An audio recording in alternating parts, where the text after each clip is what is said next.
Scott, I believe you have beef from last week.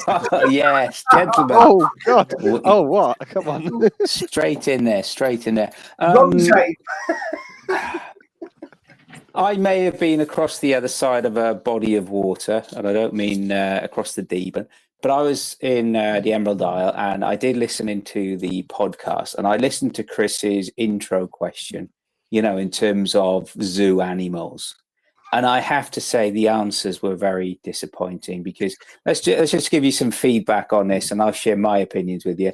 Mr. Hovel, a koala is just a chlamydia-ridden rat up a tree. You ever been there? I've been to Koala World in Australia, but they don't move. They just look there, and it's like, I'm just going to eat some eucalyptus and get stoned off my face, and I'm going to walk around with an STI.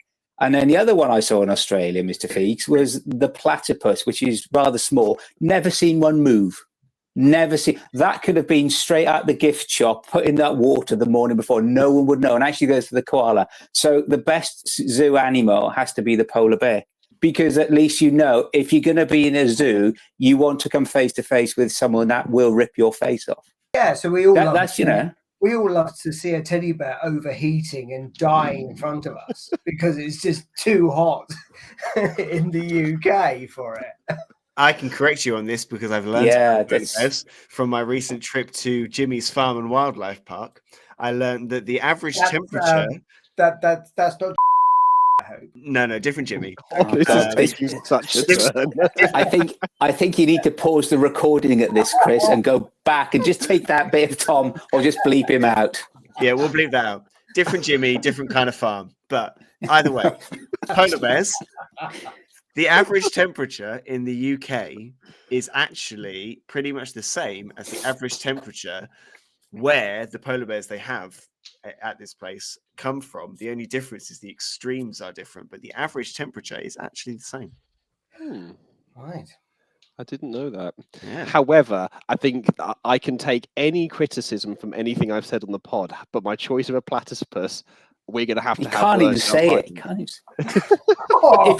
If you want, all right. If I'm ranking them in terms of interest, the polar bear, then the platypus because it's different and it's novel, and then the koala because it's just like. 2 seconds. I've got Saudi Arabia on the phone. They're thinking this could be a good fight. Yeah, so we're up for it. Okay.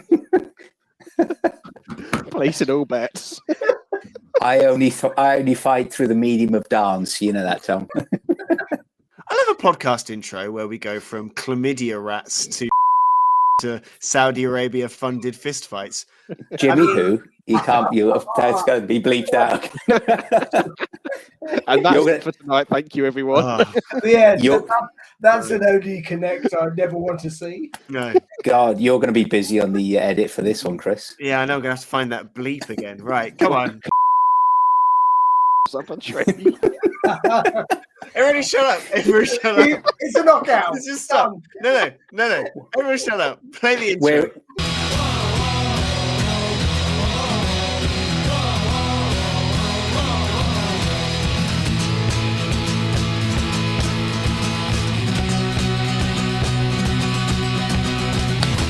Hello, everyone. Welcome to New Dice Please, the bite-sized Blood Bowl podcast, brought to you by the people at Blood Bowl Live.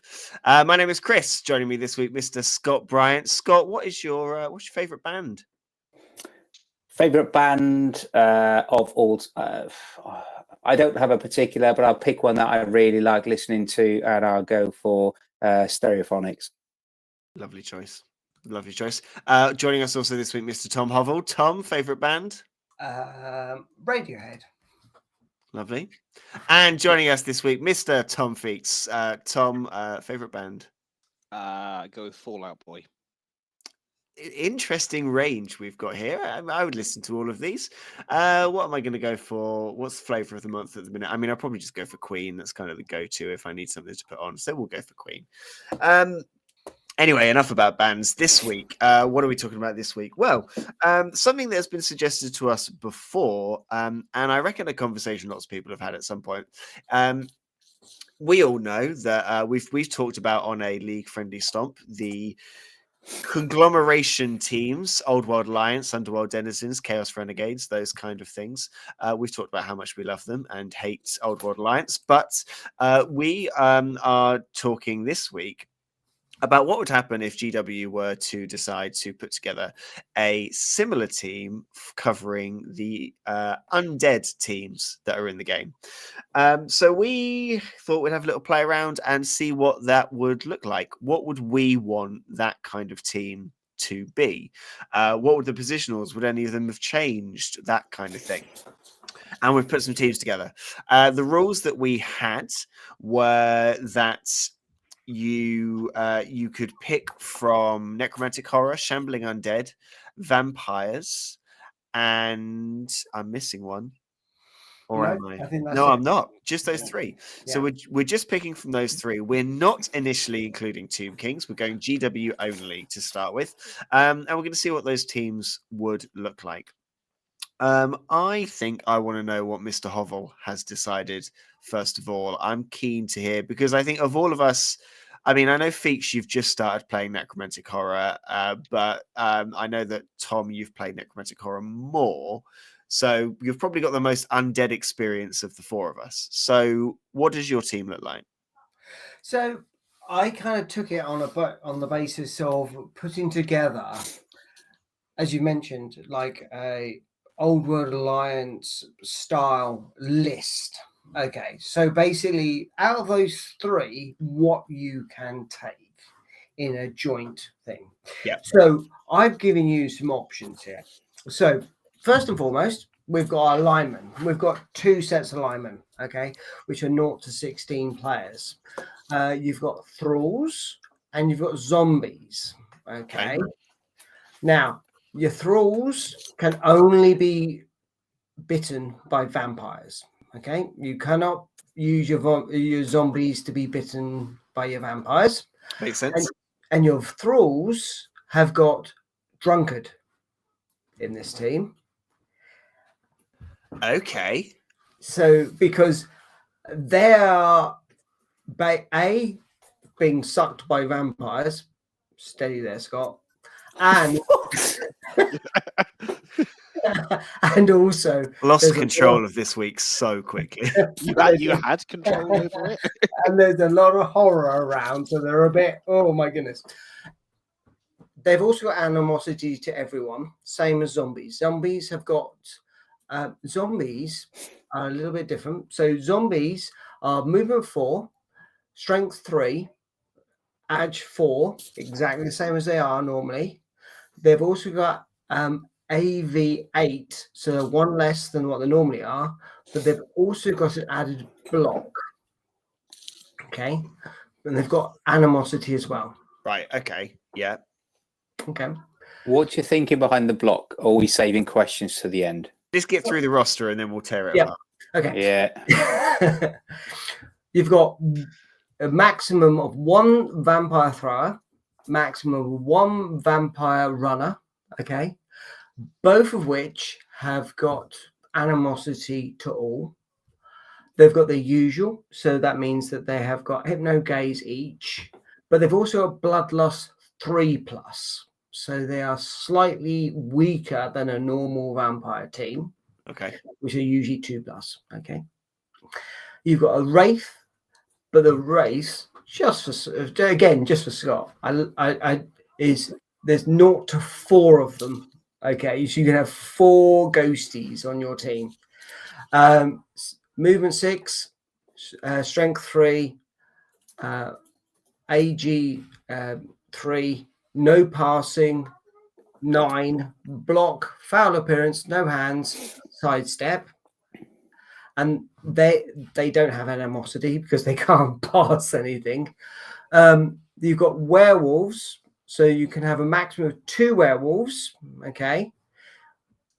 8, movement 8, strength 3, edge 3, no passing. Okay. That'll become apparent in a minute. AV 9, you have frenzy, no claws, regen, and my ball. I knew my ball was coming. Ghoul runners, maximum of 2, so 0 to 2. Movement 7, so +1 on them. Okay. Strength 3, AG 3, passing 4, armor 8, no dodge, animosity. Okay, so they have animosity to everything. You can have 2 mummies, standard on all of that. Okay, but with the added advantage of animosity. And then you got a Vargeist, 1 Vargeist, movement 5, strength 6. I gave it an extra buff on the basis that it's got Bloodlust 4, which goes up 1, Claws, Frenzy, Loner, but it also has Animal Savagery. Okay, so there's a lot to take in there. So I gave it. Tom, so just confirm that. Sorry, the Vargeist has Bloodlust and Animal Savagery. Correct. Can I just remember as well the Ghoul Runners? What? How many Ghoul Runners can you have? 2. Right. Okay. May I be the first to tear this roster apart? Please. The floor is yours. Thank you. Okay. What you've built, Tom, is a better necromantic. You've built tier 1 necromantic horror. because what you've done is you've been like, I want to play necromantic horror, but I want all my zombies to have block, so I'm going to give them all block. I then want to have more wraiths, so I'm going to allow myself 2 more wraiths, and then I want flesh golems, but I want them to be stronger, so I'm going to make them mummies and make them movement strength 5, and then there just happen to be some vampires scattered in.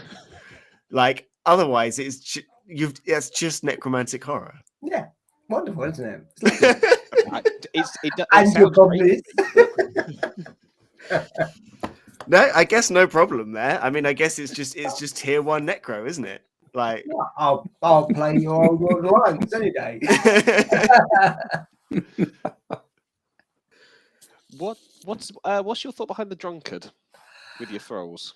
So I was wondering whether the fact is that people suddenly go, oh, vampires, they are the fantastic, amazing edge and all this kind of stuff. Oh, I want to go with them. But the fact is, your thralls with drunkard, I found with the thralls, if you're gonna like play against really bashy teams, they really focus in on those key players like your vampires and stuff. And then if they can't get hold of the vampires, then they'll start knocking out the thralls, and then you start stretching out your team a bit. So you start to run down your runner or your thrower, and your thralls obviously need to start doing, go for it, and that might add a little spice to it. No one's going to be taking thralls in this team because you're just going to take necro. Drunkard just makes the rushes more difficult, not easier. And then when you're playing vampires, I think, unless anybody knows differently, the general rule of thumb is you target the thralls first of all. Yeah. Okay. Go for it. Yeah, that's fine. And block on all the zombies. What was your thinking behind that? Just because you could, or just because you went tier 1 necro? Well, this is just the necro team Tom wants. That's all. Yeah, I want a good undead team. Right. There's what you've done, Tom, is you've added justification to what will be my argument when we get to the end of this. So for that, I thank you. Scott. So one last point just I wanted to bring up, and this is may sound a little bit weird when it comes to mine later on, and given my hot takes episode where I think you will know how I feel about Bloodlust. You've really nerfed those vamps quite hard, to the point where even I'm thinking, So that Bloodlust is to the fact that now I agree with you, because on mine as well it's you can only bite thralls, but adding that in Yeah, no one's taking it. No one's and taking them. No one's taking them. To be fair, ignore that whole I, argument. They don't matter. I think There you what's go. happened here is that They are only basically, 20k each. I mean, No. basically, GW What? 20k? Jeez. Are we talking the vamps themselves or the Thors? Because what are you on about? No. For everybody else, Tom, it's normal, but for Mr. Hovel, yeah, everything just costs 20k each, and that's fine. dear. Right. Shall I Go on. just to bring up? Okay. First of all, then, in terms of the overall squad and the roster, for the linemen, you can, and I haven't made any nerfs to them, so you can have skeleton, zombie, or thralls, but you can only have up to 6 of each of them. So you can't take like 12 thralls, you can't take 12 zombies, you can't take 12 skeleton. And I know in all the other combo teams like OWA, etc., Renegades, you can, but in this one, you can't. So you got to mix and match, yeah? So you can have any mathematical combination of the 3 into 12 that you want. In terms of, I haven't made any changes to them in terms of costs, edges, or anything. In terms of the big guys, you can take a maximum of 2 between the mummy, the flesh golem, and the Vargeist as well. And then for the following other positionals, you can take a maximum of 1 each. So not 2, just 1. And that would be a ghoul, the white blitzer, the wraith, the werewolf, a vampire runner, and a vampire thrower, not a vampire blitzer. Yeah, because they're too busy blitzing off elsewhere. In terms of the only changes I would do in terms of the skills, first of all, in terms of the ghoul, I would get rid of dodge and put block. And in terms of the wraith, I'd get rid of block and put dodge in. Because aesthetically, I know it's what Mr. Feeks likes in the models, and I think it's narratively a bit more sensible as well. That was David's hot take, wasn't it? That was David's hot take. It was David's hot take, yeah. So that was my one for that. Now, in terms of the other way I've got within this, the vampires, yeah, you only take the 2. Now, in terms of animosity, first of all, it's mixed. So the vampires have animosity against werewolves, the ghouls, and the zombies because they're the undead sort of thing, yeah? So they've got basically animosity against those guys. The werewolf has animosity against the vampires, the Vargeist, and the thralls because they're vampires. And obviously, vampires and werewolf in the lore aren't exactly best of friends. Go watch the Twilight films there if you want, kids. In terms of the ghouls, then, they obviously have got animosity against the vampires and the werewolves, and the Vargeist and the thralls, same as the white blitzers. Now, the other cheeky one I've done in there, in terms of the bloodlust for the vampires and the Vargeist, for the thralls, it's normal bloodlust, yeah? But they can also use the bloodlust if they want against the zombies. However, if they do bloodlust against the zombies, it's either going to be a -1 in terms of the animosity, so in terms of the bloodlust to reflect the animosity, because they really don't want to bite a zombie, but hey, if there's nothing, or I was undecided, it's going to be in effect a +1 to the armor or injury roll. So if they bite a zombie, because they don't want to really bite a zombie, they either have to really force themselves or they have to injure it more. Okay. So I like what I was thinking. The way I thought you might go with that is that if you that for every zombie you bite, if you eventually get punched down, basically each one you bite, you get more and more ill. And then it's almost like a plague ridden. You like gain plague ridden for the rest of the game. So then, if you get hurt, you're more likely to die. I like the fact that there is a negative side effect. I think there's a negative side effect in there, and there's the animosity in interacting between them all as well. I didn't want to go down that route of having too many skills and what ifs and what if layers, so it's just keeping it relatively simple. Yeah, it's not quite a pick and mix, but it's On the animosity, if you are you saying it's animosity for, or even to you have to roll animosity in order to bite? Because animosity is normally just on handoffs, isn't it? Yeah, animosity is just on handoffs and passes, isn't it?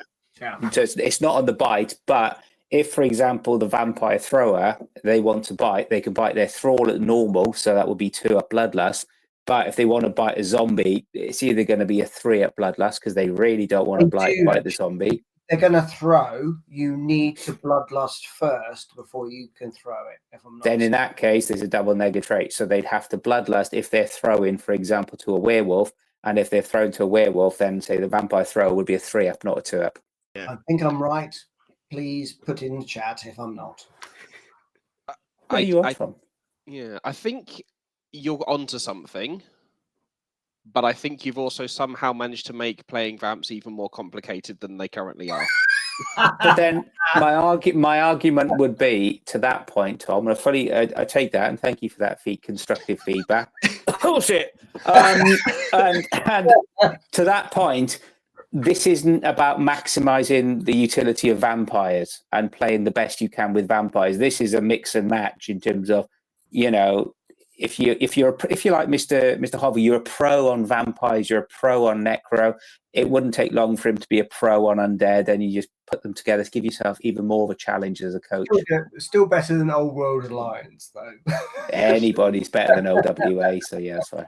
Anyway, conscious of time. I think the only issue I think I have with this one is that because you've got lots of different animosities and it's animosities against positionals rather than races, I think that probably could get confusing to remember. I think that's the only kind of thing, because you can't say like animosity against all humans. You're saying like animosity against werewolves and whites and stuff. So it's a bit, so there's kind of a longer list. But other than You that, can argue that orcs have a similar thing. So orcs have a similar thing, that the blitzers animosity to all, but the big uns are only animosity to big uns. And okay, right, similar then. Okay, Thanks, Tom. Mr. You know what you're talking about. Mr. Feeks, what have you brought along then? So I haven't changed a huge amount with any of the 3 rosters. There are a few tweaks, and I think I've done something that's what I was trying to do, Scott, and I think I feel a little bit bad for the criticism of your nerfing of the vamps, because I was trying to make something similar work. Here comes Feeks immediately nerfing vampires. Come on, let's have it. You can't take any of them. No, so I went through the board. There's not a lot to change. So you allowed 1 of all of the positionals. You allowed 1, except for ghoul runners, where you allowed 2. The zombies, skeletons, thralls, 6 each. You can take. Vamps have to bite a thrall. Your blitzer, I was umming and ahhing. I don't think taking the vampire runner. I was going to take them out. And I was trying to think down the OWA line of making everyone the same, but just slightly worse. So your vampire blitzer loses jugs and is 10k cheaper. Your mummy is actually movement 4, but has a nega trait, which I'm calling unwrap. It's essentially bonehead, where they lose some of their wrappings. Yeah. Which, side point, I think Shambling Undead, they should have that nega trait anyway. But that's a topic for another time. The Wraith loses block, but again loses 10k. That's pretty much it for those. But then amongst that, I think you could probably get quite a nice mix. What I was then thinking is they're not allowed to take a wizard, but they do something a little bit different. You then have, instead of a wizard, you have rising hands, where it's the same as, say, a fireball, but in that area, dead hands rise from the ground and try and grab the player from underneath. So then it's on a 3+, everyone in the area is grabbed, loses their tackle zones, it's essentially they're bloodlusted. Or so hypnogaze. Nice. Or hypnogaze, that's quite cool. And a multi hypnogaze bomb. Yeah. Well, that's quite a cool one. Would you be banning them from taking wizards and basically introducing a new wizard? Is that kind of like that they take instead? Like, Well, like a necromancer. I was yeah. thinking, yeah, they can Yeah. take a necromancer rather than a wizard. That'd be quite good across all of them, regardless of whether it's this joint thing or whether it's the vampires or shambling undead or whatever. That's quite a nice one, yeah. Then So- sorry, there was one more addition. There was a new either star player or big guy. It could be either Okay. one, which is a Death Knight. So movement 5, strength 5, edge 5, no passing, AB 10. Regen, mighty blow, loner, stand firm, disturbing presence, and pick me up. So the same skill the beer boars have. A big guy So- would pick me up is quite fun. It could be quite fun because they're rising them from the dead. So the zombies around them can then rise up again if they've been knocked down. If it's a star player, it has stab because a Death Knight model has surely got a sword or a blade of some kind. They've got stab with mighty blow and can re-roll the armor roll once per game. If it's a star player. Okay. So I haven't changed much on the roster. Most of it is you're just taking one positional. But I'll try to add a bit more flavour into them. So I've got a question for both you and Scott then. Is where you've got no single lineman piece and you've got 3 different positionals that can be your linemen in equal splits. Yeah. Can you choose the journeyman that you take if you need to take a journeyman out of those 3, or is there one that is the default, or is there a tiering where you have to fill with one then the other? Like, how does journeyman work? Yeah. That's a good point. What's the price difference? They're the same. They're all 40k. The only difference isn't what's the skeleton's armor 8, Tom? You know. Skeletons are armor 8, zombies are armor 9, thralls are armor 8. So therefore, in terms of journeyman, I would go skeleton and then thrall and then or you charge an extra 10k for a zombie. For a zombie as opposed to a thrall, as opposed to a skeleton. I would say, I'd say that the skeleton would be your lowest one, on the basis that if you're taking vampires, then you're not getting your extra, thralls on it, I'd say. Just I like the sound of this because undead are weird, aren't they? Because you've got the flesh golems that aren't really big guys. You've got mummies that are the strength of big guys, but you can take 2 of them. And similar with Tomb Kings, so giving them a dedicated big guy. I do like the kind of Death Knight on the field, picking up your undead, giving them life force. I do quite like that. I like that. I like that roster.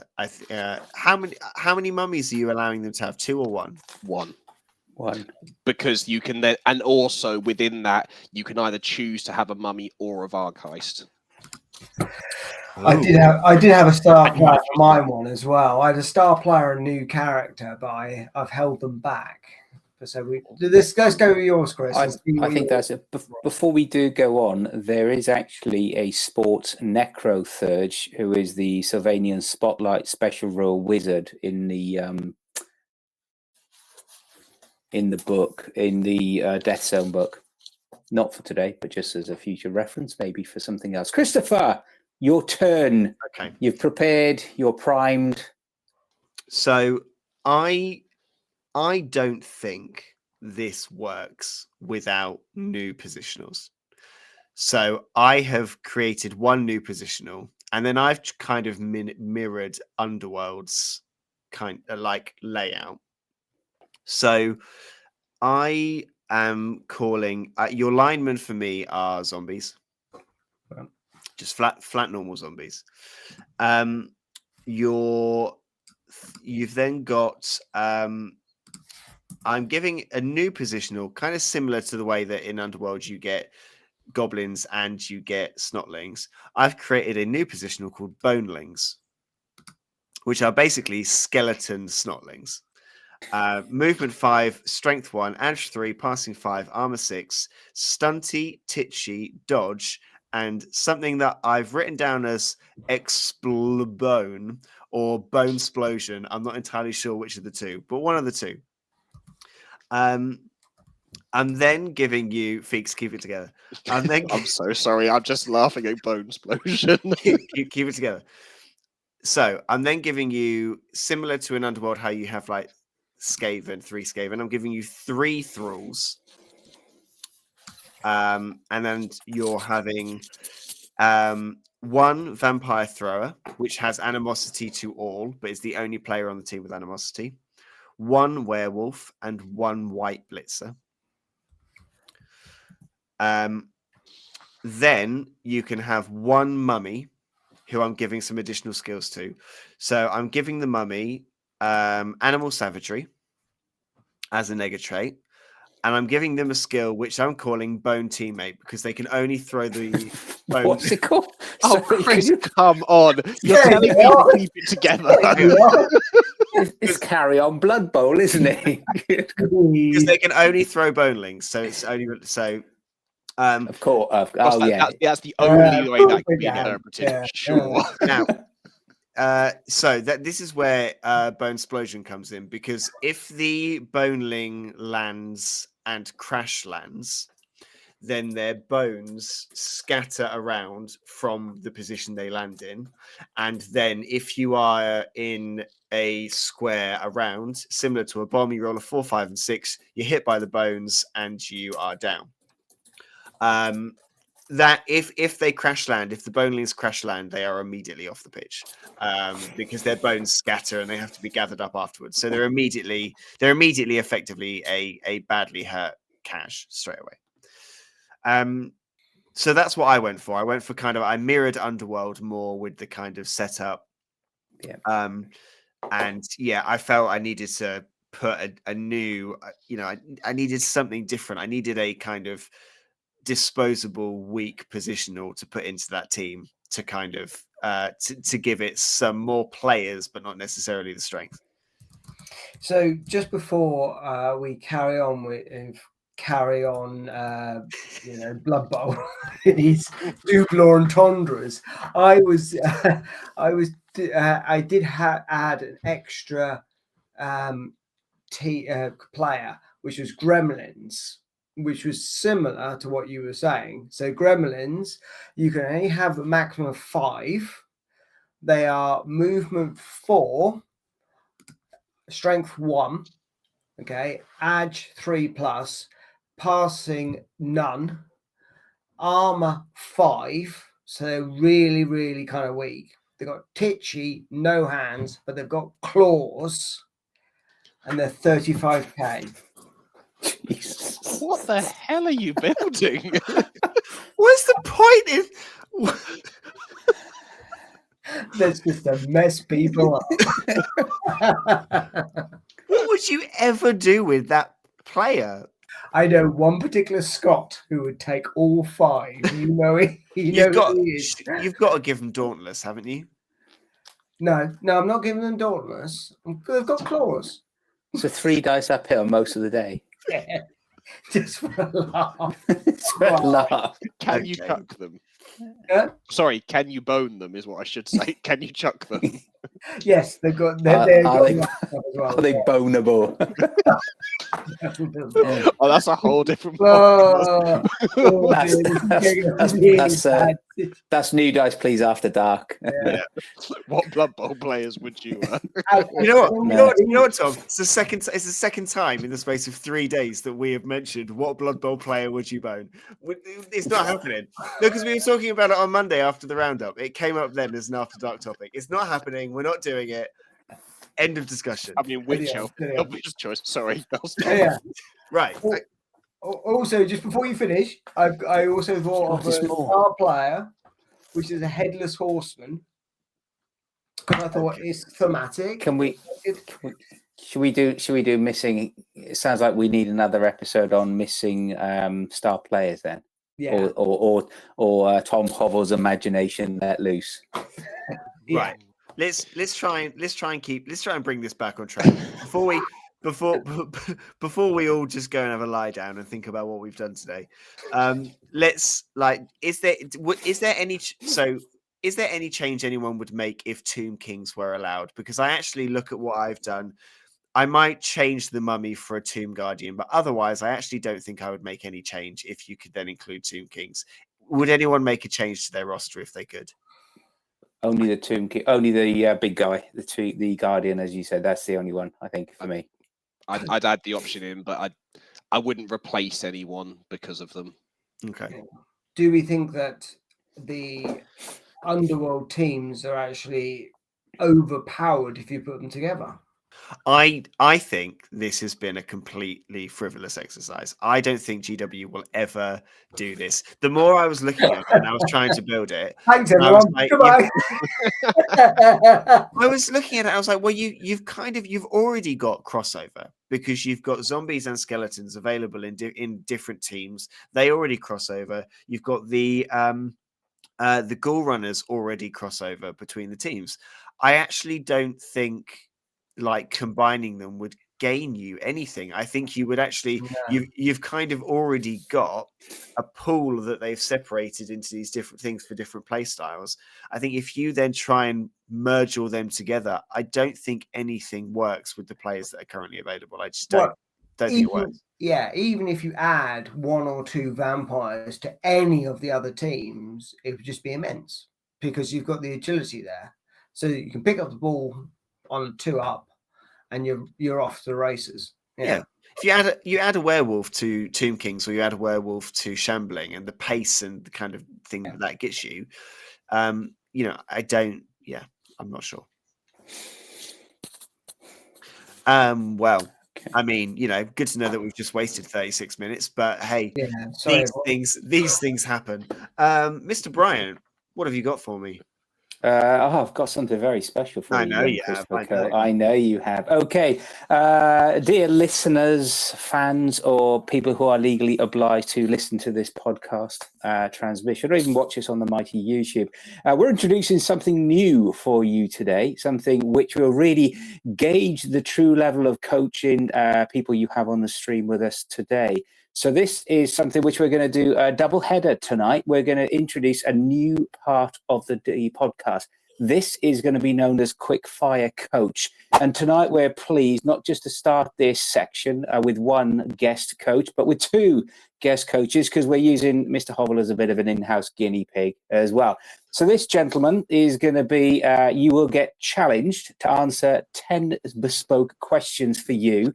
They'll be very quick fire, 1-word answers only, please. You have 30 seconds, and then that result will go to the independent adjudicator to assess.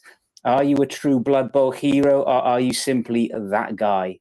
This is what we want to know. Are you going to end up in tier 1? You can just play those top teams only, or are you a tier 3 expert? No Blood Bowl team, whether it's Adge, Bashy, or somewhere in the middle, is beyond your skills and reckoning. Have you got any decent music, like tense music, lined up at this point, Chris? I think I'll probably you're going to edit it in. I'm going to put it in the edit. So why don't we just pretend that it's got really dramatic? Okay. Just exactly like that. Thanks, Tom. Yes. So we're going to start then, because he's a guest for this evening, for our first guest. We're going to actually start with Mr. Tom Peaks. Are you ready, Tom? Yes, I'm as ready as I'm going to be. Okay, so 1-word answers. As soon as you're ready, get ready, and your time will start now. Question 1: block or dodge? Block. Question 2: favorite agile player to kill? Wood elf or dark elf? Wood elf. Question 3: biggest tabletop win? Time's going. Question 4: kick or receive? Receive. So question 4. Question 5: sexiest model sculpt is? My Bloodspawn. Sorry. Question 6. Question 6. We're against the clock here, guys. Question 6: horns or claws? Horns. Question 7: slam. Stop it now, NAF, or get them in now, GW? I'll get them in. Question 8: a previous guest claimed tier 1 players are cowards. Moron or more of that man? More of that man. Okay, question 9: favorite tournament attended? Strangle Bowl. Question 10: Crystal entered the bleep sound there. Yes or no? Advice for that first special romantic date: candlelit tabletop game or candlelit Blood Bowl 3 game? Candlelit tabletop. There you go. Thank you very much, Tom. You're the first coach to address that. So we're just going to hand that over to the independent adjudicator to come back with your scores. If I can pass over to our score master, the man with the most, Mr. Chris Coe. Chris, what was the score there for Tom? 6 out of 10 for Tom. 6 out of 10. Very well done, Tom. Fantastic. So 6 out of 10, a good score to start this whole shenanigan with as well. So yeah, obviously some wrong questions there, things to learn upon, but well done anyway.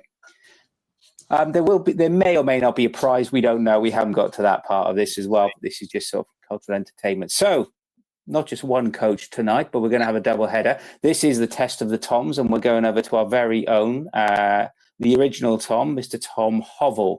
So Tom, similar for you, are you a true Blood Bowl hero or are you simply that guy? So 30 seconds. We've got 10 questions for you, Tom Hovell. Tom Hovell, are you ready?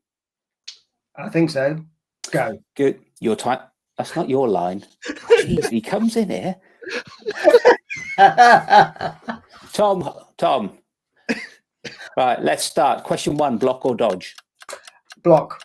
Question 2, what is better, a 1 or a 6? 6. Question 3, what is your favourite non-standard weather condition? Blizzard. Question 4, Amazons or humans? Humans. Question 5, best thing to throw, teammate or bomb?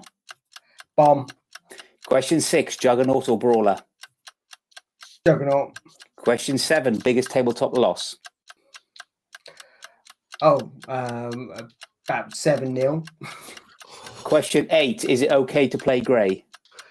Yes. Question 9, favourite tournament attended? Ipswich Classic. Okay, question 10, bleep. I've started, so I'll finish. What's a more romantic gesture to give, new Blood Bowl dice or a new star player? Star player.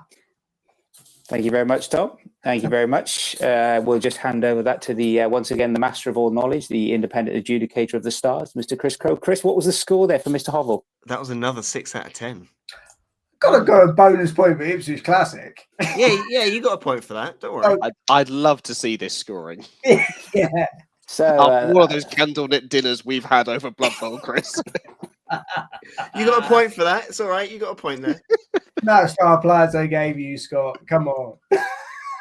All I can say is scoring is purely 100% subjective and at the whims and desire of the New Dice Please committee. Any complaints, please forward them in triplicate to the appropriate people. Your feedback is important to us. Right, that's the end of the first session of Quick Fire Coach. Chris does all his music and all his there's all the flashy stuff and explosions and cool. Right, that's it. Thank you, James. Fantastic, lovely job. Well, hey, if you're listening to this podcast and you have your opinion on what an undead alliance would look like, maybe you think one of us hit the nail on the head. Maybe you think Tom Hovell just wants a incredibly skilled necromantic horror team. Maybe you have got your answers to the Quickfire Coach questions. Whatever it is that you want to get in contact us with. Hey, Mr. Scott Bryant, how do people get in touch? Hey, Chris, those people out there, if they do want to get in touch with us to talk about anything related, what they think of animals in zoos, polar bears, things with chlamydia up trees, whatever you want to get into us. What would you bone or not? That's another conversation on the table. Jeez, you can email us. You can edit that out. Email us, new dice please, all one word, all lowercase, new dice please @gmail.com. And if this isn't enough and you need more of a fix Tom Hovell, what can people do to satisfy themselves? Yeah. So you can obviously contact us through Instagram on New Dice Please. We sometimes post on there, but we'd love to hear from you about what you're doing, what you're up to with your Blood Bowl teams and everything along those lines.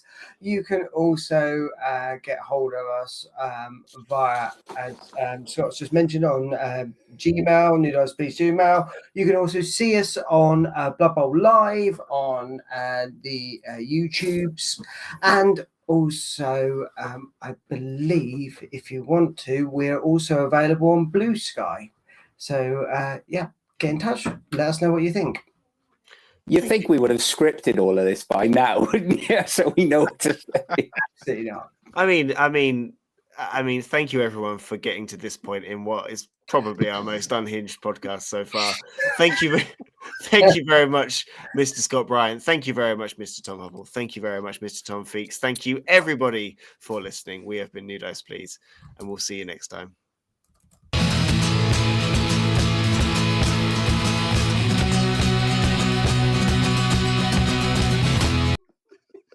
We're really appealing to a niche audience, aren't we? Our demographic is shrinking by the minute. Oh God, how much of that have I got to beep now?